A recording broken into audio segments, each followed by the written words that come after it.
no es poco en un momento donde no hay otra cosa que puja de poder por cargos, y hoy creo que Macri hizo un planteo sano de cara a una discusión con el gobierno nacional, que discutamos primero lo importante y después veamos si eso puede derivar o no en una eventual alianza. Mientras tanto, ¿le gusta que haya lanzado su candidatura a Lacunza, Hernán Lacunza? Yo creo que la democracia es sana y quien tiene vocación de poder, bienvenido sea. No creo que uno sea funcional al pasado por decir públicamente su vocación de ser candidato a presidente.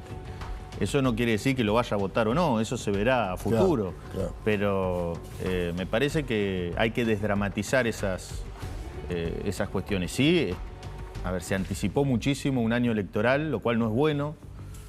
Los años electorales paralizan el Congreso, paralizan un montón de gestiones que para quienes tenemos la responsabilidad de gobernar es importante, y lamentablemente hoy estamos con más de un año de anticipación discutiendo cuestiones que generalmente se discuten mucho más adelante. Sigo con el mismo tema de cosas adelantadas, pero ¿ha tomado la decisión o va a seguir la tradición de adelantar, digamos, de hacer las elecciones provinciales en una fecha distinta a las elecciones nacionales? No, en Chubut vamos a discutir Chubut como siempre se hizo. Como siempre se hizo. Una vez sí que se apeló a la trampa de ir pegado a una boleta nacional, especulando con lo que podía traccionar eventualmente una candidatura presidencial. Pero es importante entender que es distinto el comportamiento del electorado, es distinto lo que se discute y lo que se vota, así que vamos a seguir con la tradición de, en Chubut, votar separado de las nacionales. ¿De qué manera solucionaron las deudas que tenía la provincia con la nación vinculado a la Ruta 40? ¿Es un esquema interesante para que se fijen otras provincias? Bueno, justamente hoy hablaba con un colega tuyo y mañana tuve una reunión con Vialidad Nacional, porque Chubut en ese sentido fue un caso de éxito. Me preguntaron por la subejecución presupuestaria en rutas nacionales. Sí. La realidad es que hoy hay una ejecución récord de los últimos 10 años en rutas nacionales con recursos provinciales. Lo que hicimos es un acuerdo de compensación de deuda.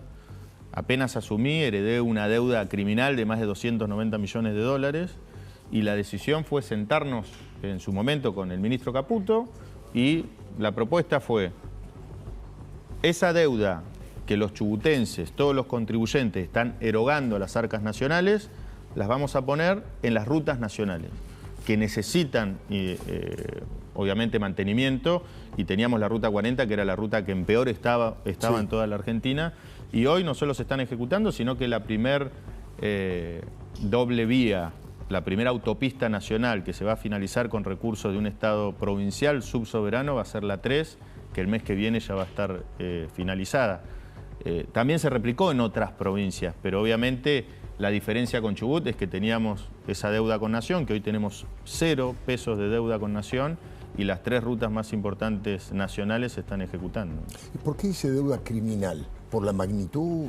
Porque ese fondo fiduciario de las provincias, que en su momento se judicializó, yo tuve un enfrentamiento muy grande con el gobierno nacional, apenas asumí porque me quisieron retener la coparticipación, y la judicialización derivó en algo muy bueno que hoy replican otras provincias. Claro. Pero ese fondo fiduciario estaba indexado a la inflación. En un contexto hiperinflacionario, en el gobierno anterior, lo que originalmente fue 38 millones de dólares terminó siendo 290 millones de dólares en menos de 10 meses. Por eso es una deuda criminal e irresponsable por parte del gobierno anterior. Al gobierno nacional se refiere usted, a Alberto Fernández, Cristina. Sí, la deuda lo tomó el gobernador anterior de Chubut, pero obviamente fue avalado por el ex ministro de Economía, ¿no? Axel Kicillof, no, Sergio Massa en ese momento. Sergio Massa. ¿De qué manera se le puede agregar valor a los recursos de la Patagonia? Bueno, ese es el debate que se viene. Hoy hay una discusión que es preideológica, que creo que coincidimos todos. Cuando el gobierno habla de equilibrio fiscal, de un tipo de cambio flotante, es muy difícil contradecir esas premisas, que son los cimientos de la normalidad. Sí, sentido común casi. Pero hay una mirada que creo que es un poco más sofisticada y tenemos que tener, que justamente es qué hacemos con esas divisas, con esa riqueza que generamos, por ejemplo, en la Patagonia, que son la mitad de las divisas que se generan en Argentina. De hecho, en pocos años, solamente en materia de hidrocarburos, se va a estar exportando más que toda la pampa húmeda. Te doy un ejemplo, pesca. Estamos exportando toneladas de recurso pesquero congelado sin procesar, que en algunas localidades de la Patagonia podríamos tener pleno empleo si fuésemos lo suficientemente competitivos para agregarle valor. Ahí en el terreno, en la propia provincia. En tierra. Claro, y ahí hay distintas variables. Obviamente, algunas tienen que ver con cuestiones fiscales, otras con costos portuarios, otras con infraestructura, que ahí hay una diferencia no tan sutil con el gobierno nacional, pero es importante que nosotros creemos que la infraestructura nos hace más competitivos también, y hay algunas específicas, como por ejemplo los puertos de aguas profundas, que no siempre se pueden derivar en alguna licitación. Claro. Pero yo creo que Argentina tiene un potencial enorme, y si somos lo suficientemente inteligentes para debatir una agenda de desarrollo que derive en agregarle valor a esos recursos, vamos a poder aprovechar muchísimo más esa riqueza que hoy es cierto que estamos exportando y generando muchas divisas, pero cuando le agregamos valor se genera trabajo, y trabajo de calidad, y me parece que es lo que hoy necesita la Argentina desesperadamente. Usted es un hombre de la democracia, de la división de poderes, de la república, y sin embargo ha dicho que no va a acatar un fallo de la justicia, a mi criterio insólito. Es lo mismo que pasa en toda la Argentina. Nosotros en la justicia tenemos enquistado un montón de jueces que se formaron con una doctrina zafaronista que justifica al delincuente. Claro. ¿Qué quiere decir esto? El delincuente está preso porque tuvo una infancia difícil y eso derivó a que cometa un asesinato o sea narcotraficante. Y en el caso de Chubut nos quieren obligar a que por un capricho de un puñado de delincuentes que hicieron un piquete en una alcaldía provincial, sí, tenemos que darle asado una vez por semana. Es una locura. Y no tiene que ver con un tema nutricional, claro, como hoy algún colega tuyo criticaba que decía, no, pero la carne roja tiene que ver con una cuestión nutricional y los presos... A ver, hay 10.000 prioridades para que el esfuerzo de todos los contribuyentes se ejecute mejor que dándole asado todas las semanas a los presos. Así que no solo no vamos a acatar, sino que también vamos a revisar un montón de fallos avalando esos habeas corpus que le hacen un daño enorme. Es tan peligroso el juez garantista como el delincuente que está preso, ¿no? Estamos hablando, Epa, equilibra al delincuente preso con el juez que tiene esa mirada, entre comillas, romántica o como que son productos del capitalismo que los lleva a delinquir, que bueno, que es la doctrina de Zaffaroni básicamente. Y ofician más como secretarios generales del sindicato de presos, claro, que como jueces. Yo creo que necesitamos recuperar la objetividad para cuidar al ciudadano de bien, al que se levanta temprano para ir a trabajar, a las víctimas, y no tomar al victimario como una víctima. Hay muchos casos, te cuento uno particular. Nos obligaron a que un preso muy peligroso, condenado por asesinato, lo teníamos que llevar a hacer terapia de manera presencial porque se sentía incómodo haciéndolo por videollamada. La primera vez que lo llevamos a la psicóloga de manera presencial por un habeas corpus... ¿Por este mismo juez? No, por otro, pero de la misma doctrina. De la misma justicia legítima, digamos. Se fue por la ventana, hubo un intento de fuga, finalmente lo atraparon, pero más allá de lo gracioso o no, hay una cuestión que es tragicómico, es tragicómico, ¿no?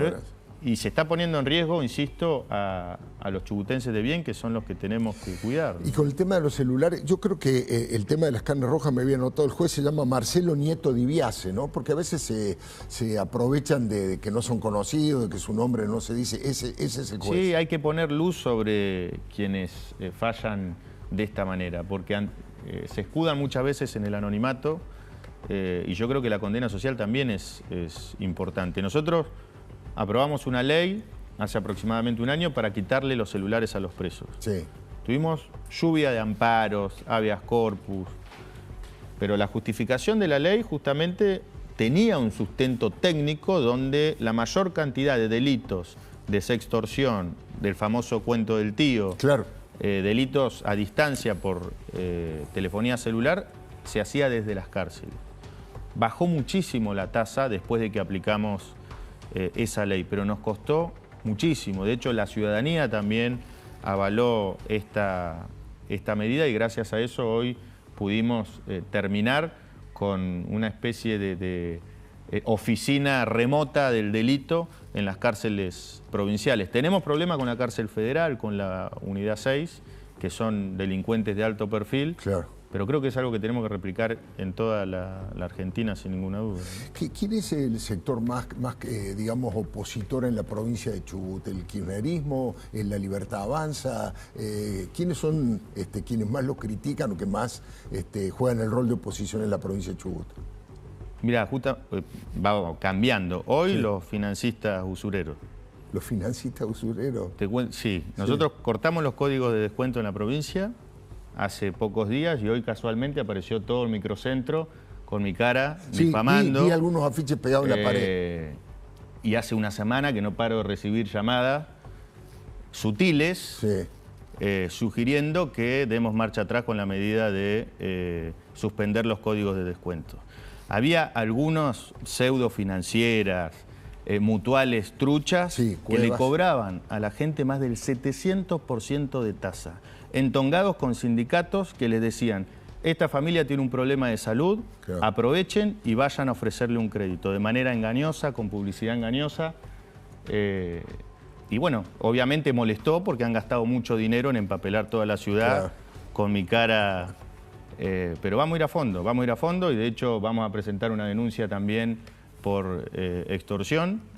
Y me llamaron de todos los colores políticos. ¿Sí? Evidentemente es un negocio muy redituable porque hay mucha gente preocupada y ojalá invito también al resto de los gobernadores a que tomen la misma medida. Hay que terminar con la usura en la Argentina y hay que terminar con estos chantas que se escudan atrás de las mutuales, pero en realidad son financieras que hacen uso y abuso de la gente que necesita lamentablemente financiamiento. Gobernador, le agradezco mucho, sé que se tenía que ir a la provincia, así que le agradezco mucho que haya venido aquí al programa. Déjeme que le dé un